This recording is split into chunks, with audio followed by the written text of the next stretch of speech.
sao bộ việc Dạ.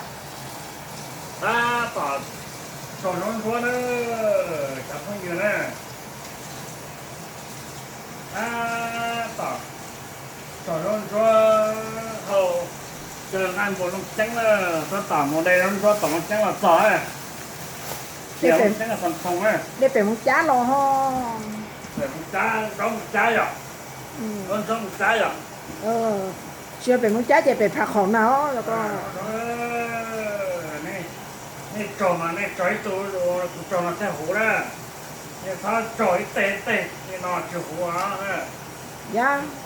trói tôi nó dầu cái này rồi nó mua cắm như thế là cắm như thế thật tờ mua can chú rong chú nó can chú thật tờ mua số lên nhỏ số lên thật phải nó trò nó mà kệ để ai nhà là số thấm vào thế này và cả nè và thì những cái trời đâu tất cả nữa và chả phải sợ phải tài cái cả nè mà cho nó đã rõ thì mà cái trời của phần nhảy chơi là nè thì mà nhắc cái trời ta mà chỉ có nó thì phải nhớ là không nghe là đây rồi chơi là rồi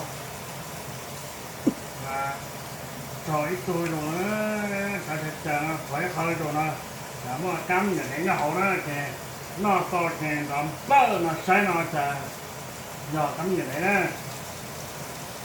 Trời tôi trên hình luôn. chẳng hạn con cho tập thùng mà cha đấy cho là cho cái con cánh là cá sấu đấy tập không vậy nữa bây giờ thì mà này thử tập nhiều qua là té à Dạ.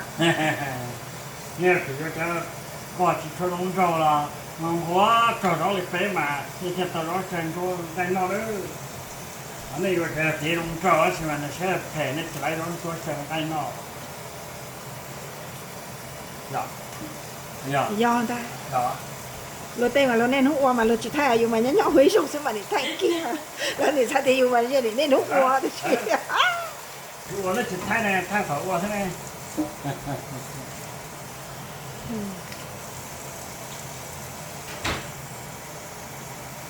để con tập cái mặt trái cái này đó À, để con tập cái mặt trái của ta ô cả tà thế tốn nó.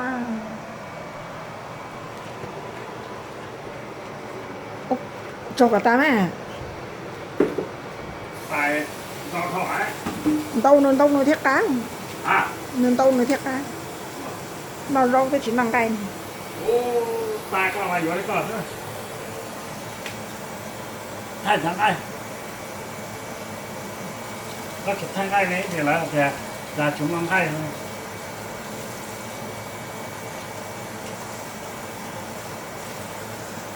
thôi nên tao kể cho nó